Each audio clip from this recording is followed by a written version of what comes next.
We're delighted to have Rojan to talk to us about placeholder for Dayzzz. Awesome. Hello, everyone. So welcome to the talk placeholder for Dayzzz at this B-Sides conference. My name is Rojan. For this specific talk, we're going to look at abuse cases or exploit cases where if a company is designing custom support portal on top of off-the-shelf kind of solutions, how you can abuse certain integration types and then steal or extract customer information through that. A quick introduction, if you want to reach out to me after this presentation, you can reach out to me via my Twitter account. It is Uranium Hacker. Quick info about me, I currently do security at Ophion Security, where we basically do security assessments, burn management, and bug bounty program management. But also on the side, I do occasional bug bounties, which you'll see examples of today.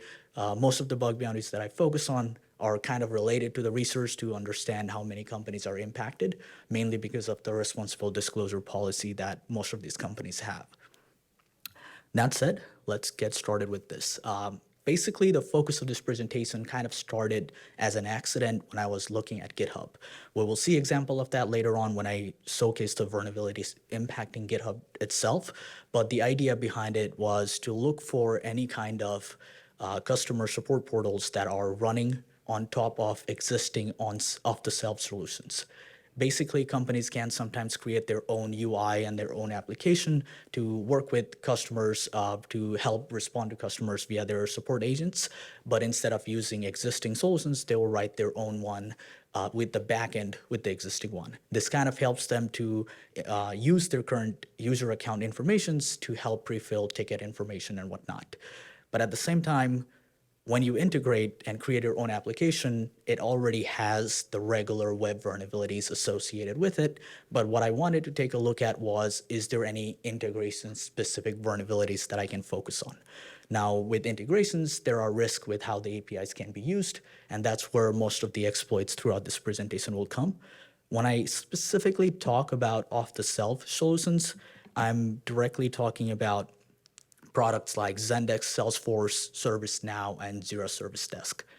However, it is important to highlight that whatever you see in this presentation is not a vulnerability directly in Zendesk or Salesforce or any of these services. It's more on the integration side of how companies are using these features. And in this specific presentation, I'm mainly going to focus on Zendesk and Salesforce. The reasoning behind that is when we think of Zendesk or Salesforce, they are more publicly accessible for customer users, but then comparing it to ServiceNow or Jira Service Desk, it's more focused on internal and corporate environments. There are off-the-chance cases where ServiceNow or Jira Service Desk could be used for customer-facing environments, but it is pretty minimal versus Zendesk, where most of us in the room probably have interacted with a company that is using Zendesk or probably work for a company that uses Zendesk. So that's where the vulnerabilities there arise. And in this case, all of these support systems have one common feature that I looked at, which is placeholders. Now, when we think of placeholders, including the talk title, it seems like it's just a text or a string that we're putting, which we'll replace later on. If we are doing software engineering, we can think of things like localhost, example.com, and whatnot as placeholders. But when we look into support systems, it's kind of a bit different. These are more of like automated rendering designs where you can put a key there and it will automatically fill a value on it later on when you're responding to that ticket. And it will pre-fill with specific information that it has access to. So a placeholder for a support system may have access to things like the ticket title, ticket information, the user who created the ticket, and the agent responding to it. But also the goals behind it is to make it easier for support agents to respond to these kind of tickets. Now, if you're a support agent handling about 10,000 tickets a month, you don't really want to type the first name, last name, email of every ticket that you're getting when you're responding. And that's where the use case of placeholder really comes in, and we'll see examples and how those can be abused throughout the slides. We'll start that first with Zendesk. As I mentioned before, Zendesk is heavily used. A lot of companies tend to use it. My specific focus was finding companies where they will have their own support system or like support portal, but in the back end or storing information storage-wise, they'll be using Zendesk. Now, Zendesk does support placeholders. So for example, It provides placeholder for agents to directly respond, whether it's via tickets, whether it's via email, so kind of making the life easy there.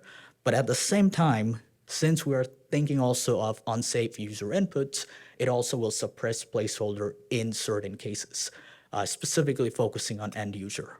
And then if we were to kind of get an idea of how Zendesk's system design works when we look at placeholder, it's more through liquid templates. And liquid template is something that Shopify built, which is kind of programmable. You can do some kind of programming with it, which helps later on when we're trying to extract information of other users through placeholders in affected companies.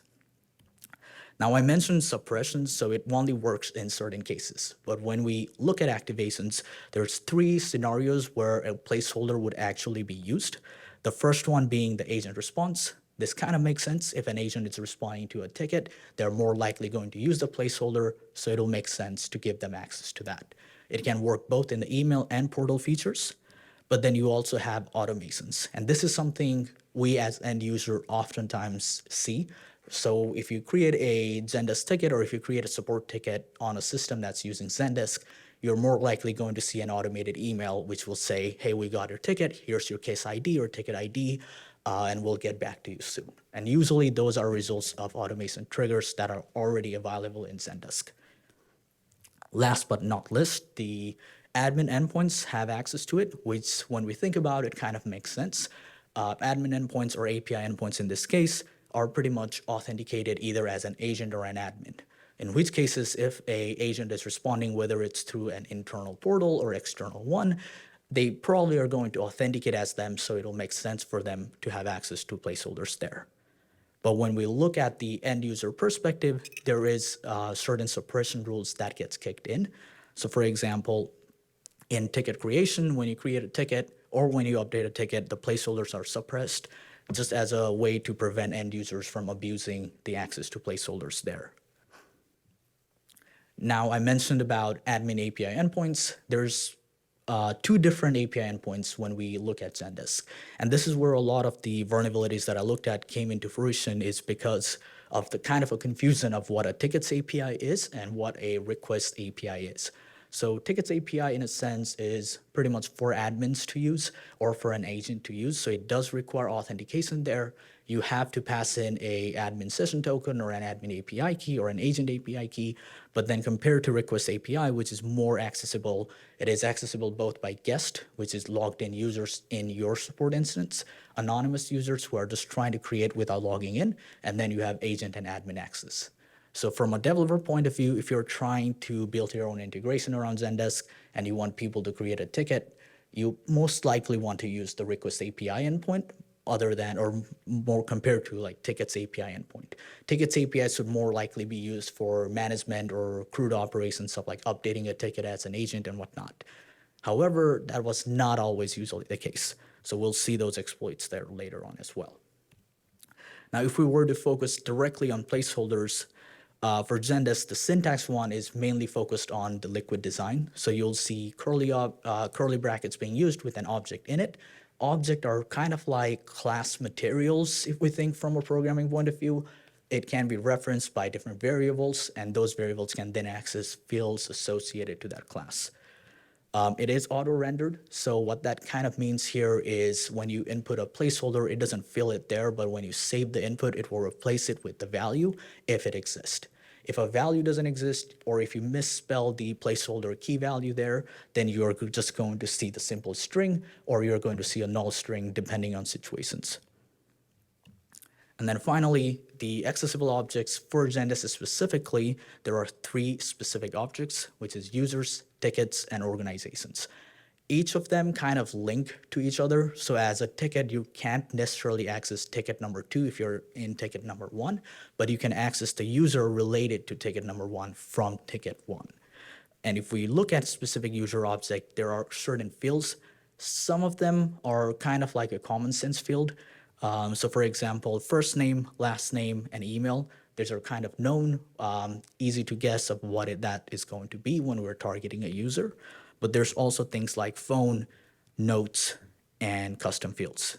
Now, notes are, in a sense, an array of strings in Zendesk, What this will contain will be anything from agent notes. So for example, if you are an enterprise customer who have frequently reached out for support to company A, an agent may take note on your account of like, these are the actions that we have taken, these are past cases, these are the solutions that we came up with, so that future agents can easily respond and help you when needed. Custom fields will vary a lot depending on an organization. So these are customizable by an org. If we think of an e-commerce company, it is more likely going to have your most recent order, your billing address, your phone number, and then any other important information they need in order to help your account. Versus if you compare it to a bank, they might have it completely different, such as your credit card balance or what is your credit card limit and more information there. Now, if we compare that to ticket object, it has similar kind of access. The first one you can access is account field, which is similar, just like the current organization that's hosting Zendesk. So you will not be getting a lot of sensitive info there, but it is still some information. And then you have CC names, which is an array of strings of all users that are secondary to that ticket. So think of it as like carbon copy in emails, where if you CC a user and if that user already exists in Zendesk for that specific org, it will include the first and the last name for that. Versus if it is just an email address and an account doesn't exist, it will just fill it with that email. Now, if we look at ID, it's the regular ticket ID, not much going on there, but there's also CCs. Now, CCs are more of an array of user objects. So if we go back to what we looked at, if we're able to access a list of all users, the best way to do that would be by CCing or adding a secondary email of a user that already exists in the system, and then using CC's field to actually pull their information. Versus if you just use CC names, you're just going to get their first and last name. Next is comments, which is going to be both internal and external comments. So if a company is using automated systems where they will have like monitoring pages, help pages or whatnot, and they auto respond it to the ticket, it is going to be listed there under the comments. And then finally, the requester object or requester field. Ticket requester is a user object as well, and it is going to be a user that already exists. So if you're creating a ticket, you are going to be marked as a requester, not necessarily the creator. It will depend on cases. In some cases, you may be the creator, may not, but in most cases, you will definitely be a requester account.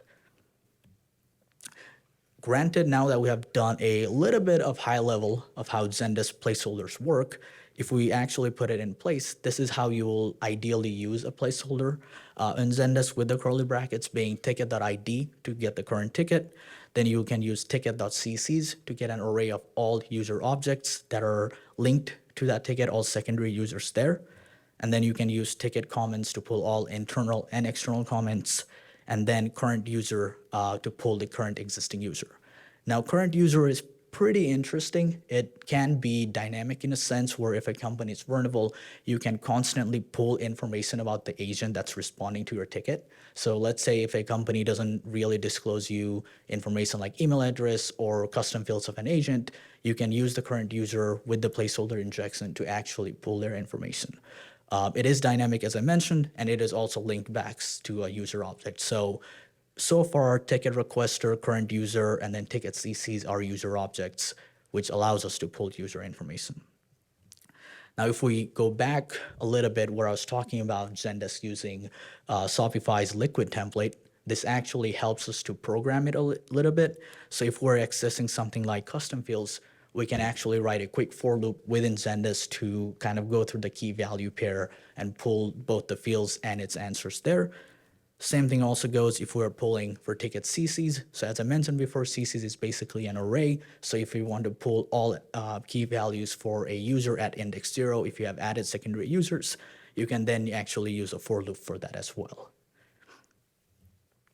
If we were to take a look at an example of what a Zendesk placeholder example would be, from an admin point of view, this is what a automation trigger would look like. So this is by default available on Zendesk, and it is the placeholder or the email trigger that gets kicked in whenever you create a ticket in Zendesk.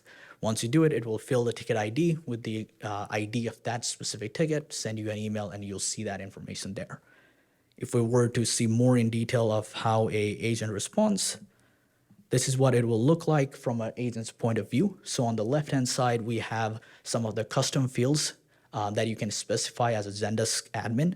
So for this, the customer, we have things like a phone number, their address, and then also their account number. And you can also see the flag custom field. I usually add that when I'm testing, so that's where it is being used.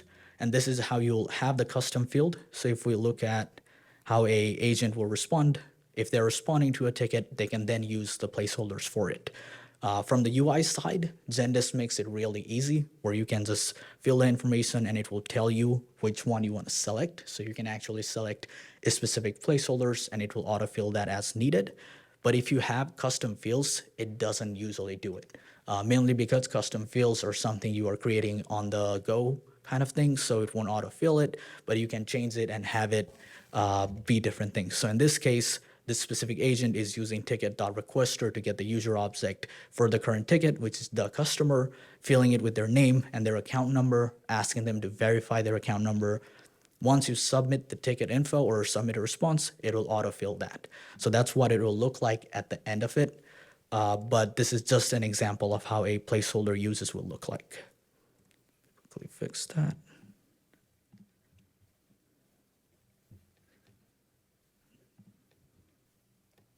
All right. So now moving more, once we have looked at the regular design of how placeholder works, we can actually jump into an exploit, with the first one being patient zero, aka GitHub. So as I mentioned before, GitHub was kind of an accident of how I ended up into this whole looking at customer support, vulnerabilities, and all the placeholder injections with it. Basically, GitHub has this really nice support portal at support.github.com, and this is now kind of brand designed. It has been about 2 years since the new one has come in. Previously, it used to be ran purely via vanilla Zendesk. Vanilla Zendesk being something whenever you sign up to Zendesk, the regular portal that Zendesk provides you. But now GitHub has transitioned more into integrating it directly with your user accounts. You can create a ticket on behalf of an organization. You can create a ticket on behalf of yourself. When I was looking at that, I wanted to see how it would actually work. So what I did was I pulled GitHub Enterprise Server code, and I wanted to see where the code behind the support lied.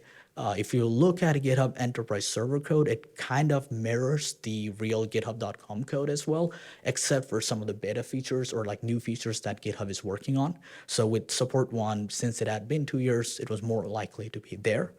And looking at the request specifically, I noticed it was using the tickets API, which if we go back to early on, tickets API is more of an admin endpoint, so there are chances that we could abuse this to do some kind of a damage there. So what I did was started looking at how tickets API works versus request API. So if we were to actually try to visualize, on this request, we are sending a request on behalf of an agent to the tickets API endpoint. If I try to send it on auth, it will give me authorization error because this does require agent and admin. Now, if we look at the specific request, the subject has a placeholder attached to it, versus when we look at the response, the raw subject still remains with whatever input I provided, but the subject input has now changed to the current user's email address. Comparing that to the request API endpoint, it is more just anonymous access, so it limits what kind of requests you can send. For example, the placeholder gets sanitized, the curly brackets get removed, and it won't actually render the placeholder attempts there. With this, the goal was to see if GitHub was vulnerable. So the first attempt I did was sending or filling out the support request with ticket.requester.email. What this does is it's basically pulling my current user's email address. So ideally, if GitHub is vulnerable, it should create a ticket with the subject being my email address, which actually ended up working, indicating that this vulnerability exists forward on GitHub. So the next thing was to just figure out, what am I doing? Like, what kind of situation is this? What are they using in as a user account? So I tried pulling internal user info, which is current user. In this case, current user being the user that's actually creating the ticket. And we can pretty much guarantee at that point that it's running as an admin account through a bot account. So it kind of confirmed that, okay, GitHub is using tickets API with Zendesk in the back because the Zendesk placeholders are working and I'm able to pull information there. Next was to see if there's any kind of interesting info on internal comments. So when you actually dump ticket comments for GitHub, it had both external and internal comments.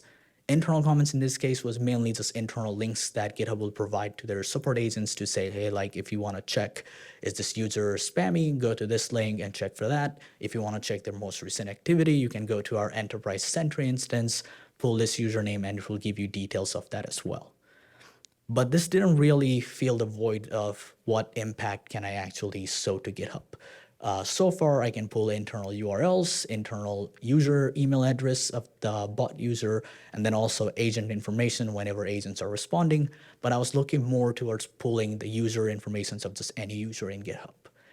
And that's where adding CCs come to use. So when I was looking throughout the portal features that are there, one of them was you can add secondary emails that will then be able to access your tickets. So ideally, if you're an organization, it will make sense to add secondary emails to your ticket so they can respond to your tickets or organization tickets there. But going back, knowing that there are CCs available and looking specifically at the tickets object, we know that CCs fields exist, which contains an array of user objects. So I'm not just limited to gathering first name, last name, I can gather more than that. With that, I basically created a ticket with the secondary user being my test account, and then use CCs as a way to pull information regarding that specific account. Granted, with GitHub, there wasn't a lot of exciting stuff there. It was still able to pull the basics that GitHub had on Zendesk regarding my victim account.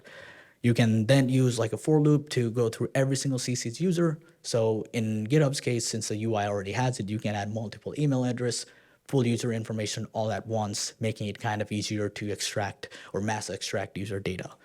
You can also specifically call custom fields just with the direct call to it or by using a for loop. Now that was GitHub there, but there were other more companies. This one is redacted. I cannot directly mention the company that was vulnerable, but they also had moved away from Zendesk to a support system or their own support system that requires their authentication and then create a ticket, which ends up going to Zendesk. When I noticed they had recently changed, I gave it a shot and see if they were vulnerable. So the first test was to create a subject with the message and then put ticket.id. So ideally, if it is vulnerable, this one should be pulling the current ID and sending me an email. And that's exactly what happened. So kind of breaking it down in the back of what had happened is this specific form would send a request in the backend to Zendesk Tickets API, which would then, as we noticed before, there will be two fields to it, which will be subject and raw subject. The subject value will change from ticket.id to actually 31928981, which then gets added to an email trigger in Zendesk, which will say placeholder ticket.subject. We got our ticket. Thank you for letting us know. We'll get back to you soon. And that's where the automated filling came into place there as well. Next thing was when I was going through the request, I wanted to pull user information to it. And I basically noticed that it was sending a GraphQL request. And if we look at the mutation calls, the variables had a CC variable that you could pass in with an array of email addresses. And these are necessarily all secondary users we're adding in further down. Where basically if I added a victim email address, it would pull the information of that user and then send me that. So in this case, I specifically called custom fields, and it only gave me the fields associated to that user account, which is a little bit more than what the subject header could fill in. So you could also use a for loop there to only pull a specific key value or only list all the keys, and then based on that, access that specific key and see what information it had. One thing I noticed here is not just for regular users, but for agents, you could pull more information than just their first name, last name, and email. For example, with custom fields, they already had employee ID, their start date, end date, all of that, their last login, and more information's there. Finally, for Zendesk, the last example, this one actually ended up having more impact than was like kind of what I thought it would be. So basically I was looking at this company and they had created a business partner portal kind of page. It was being hosted in Salesforce, so I was looking mainly for Salesforce vulnerabilities there. But during that time, I noticed it was also using Zendesk because every time I will make a ticket on Salesforce, it will end up emailing me via Zendesk. So there was something weird going on. which later on I identified that it was using a third-party integration. So they hadn't actually written their own API calls. They were directly using a third-party product to link Salesforce to their Zendesk as well as their chat models. They also had like Facebook and Twitter messages, all of that, and everything was being linked to one place through this integration. What then you could do at that point is create a ticket and basically pull the current user information and the agent's information. So for this one, I couldn't really pull other user information, but I could pull like agent's activity, agent notes, and all of that for different agents. But then also dumping the email address of the current user gave away that it was using an integration, which when looking at the impact, it ended up roughly impacting more than 100 companies. So this third-party integration specifically, it has about 6,000 customers. However, when directly looking at how many were linking to things like Salesforce, to Zendesk, and whatnot, there were only 100 to 150 companies that were vulnerable to this specific case. And then kind of looking at the root cause, it basically turned out to be the same case where it was calling Zendesk Tickets API.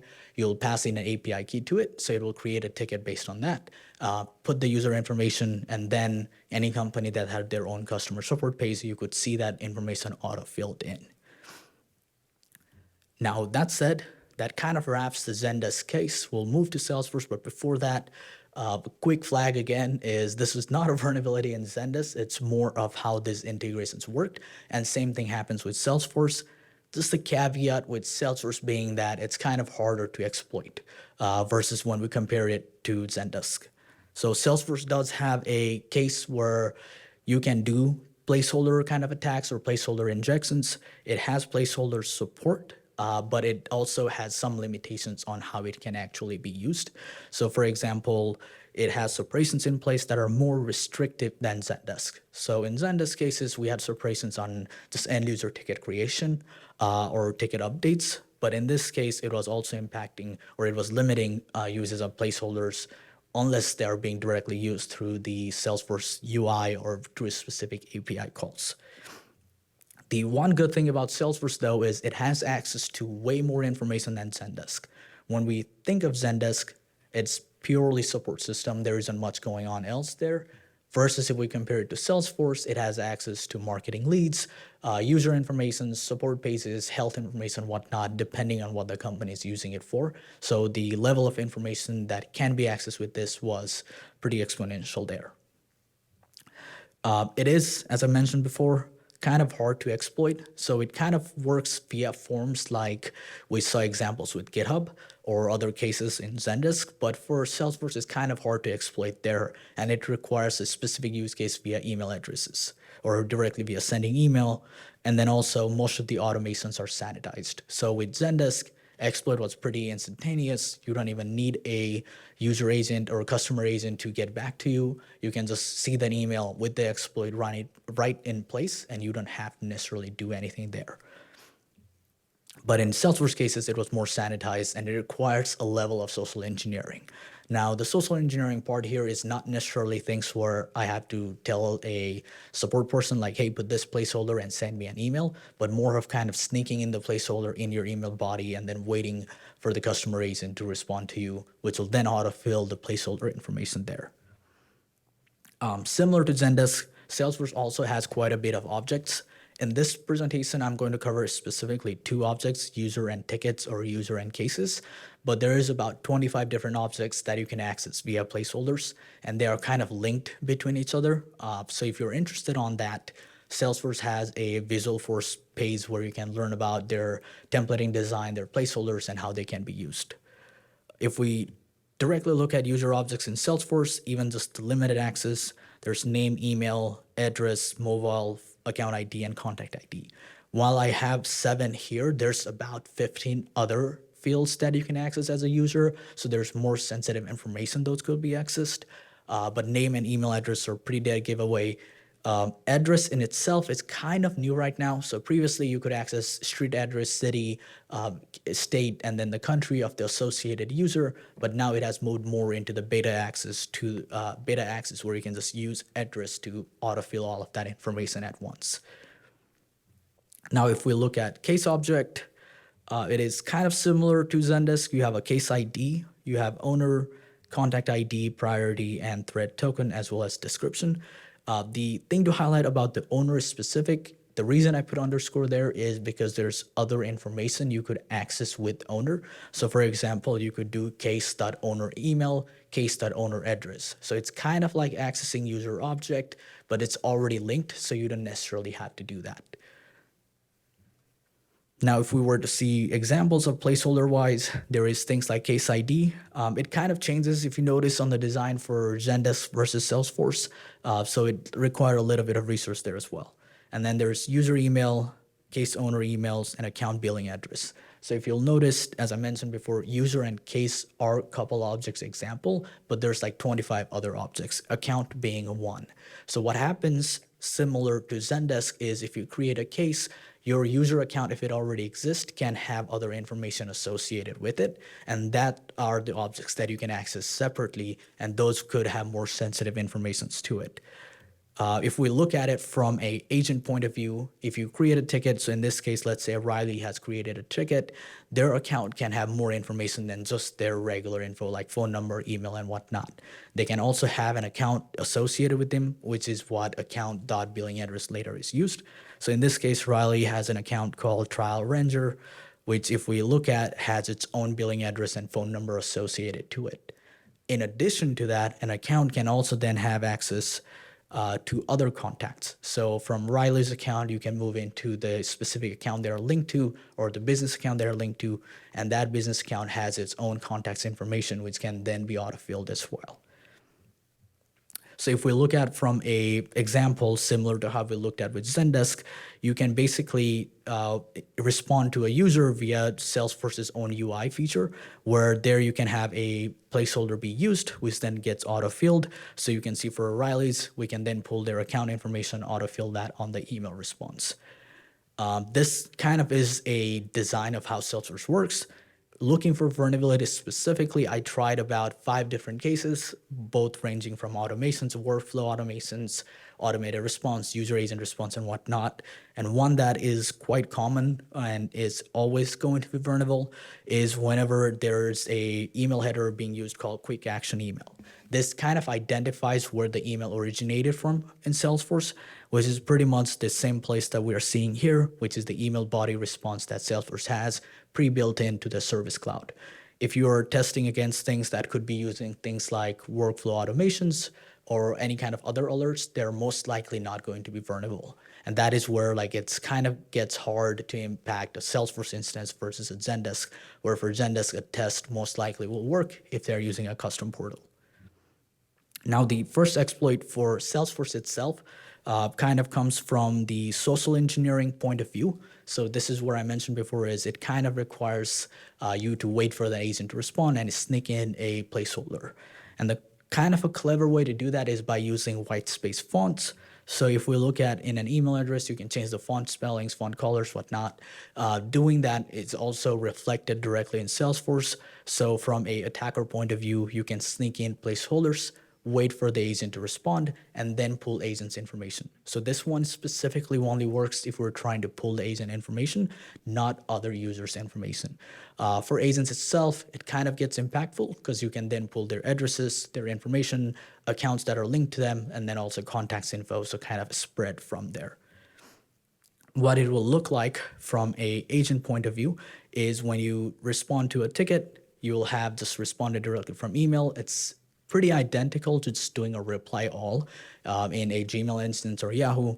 It will append the previous email of the user, and then that information gets sent to the user, which if you retrieve your email and look at the highlighted portion, it automatically fills it. So in my case, I just ran a test with case ID to see if I can actually pull certain informations and whatnot there.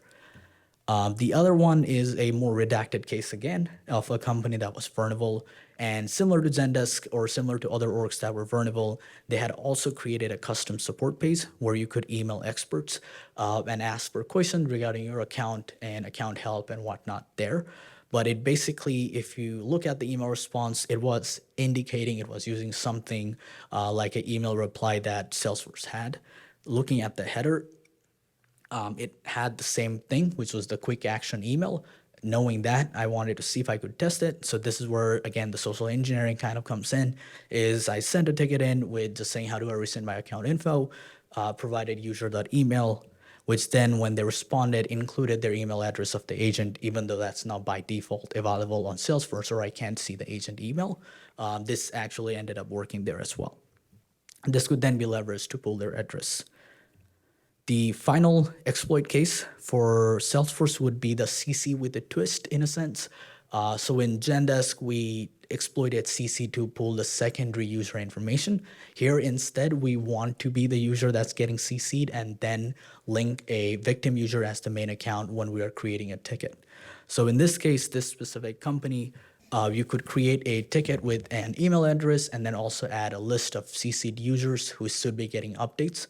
So in our case, we ideally want to link our account as CC'd and then the main user account or the victim account in the email address. What happens here is every time they're emailed, we get a copy of it. And if we are using a certain placeholder in description or other cases, it will autofill their information rather than ours. So we're extracting those info without them directly having an interaction there. This again requires the agent to respond. So in general, for Salesforce, you need a agent response for the exploit to fully work.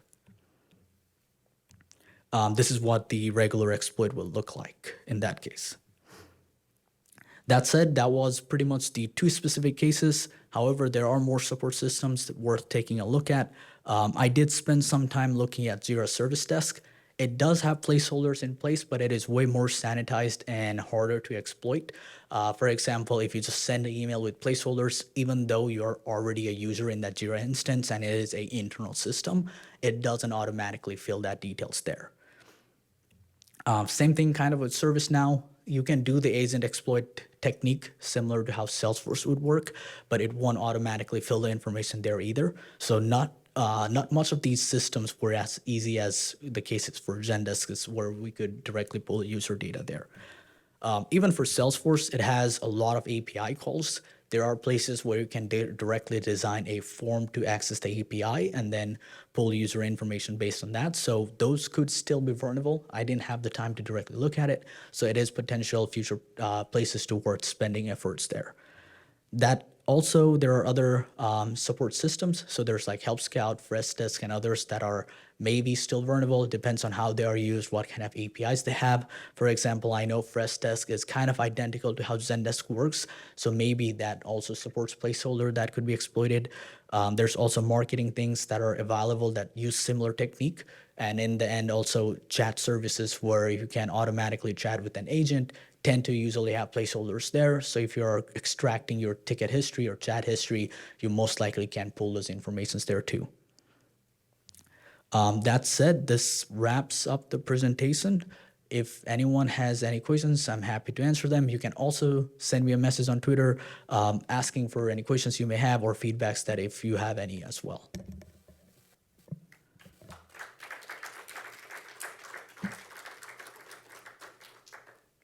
Do we have questions from the audience? No? There seems to be one.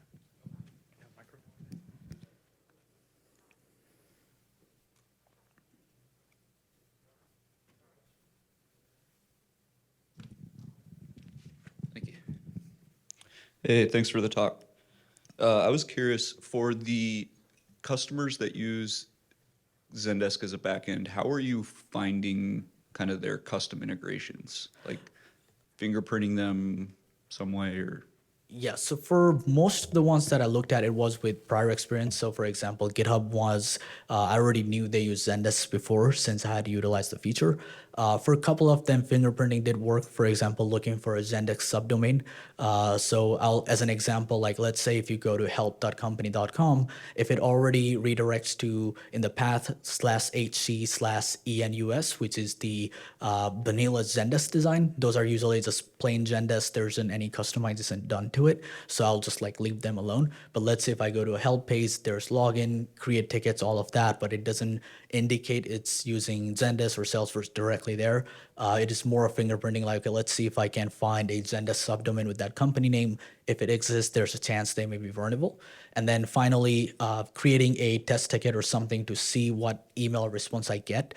So for example, for Zendesk, if you look at the email address, it usually has a footer that says, this was sent by this company via Zendesk.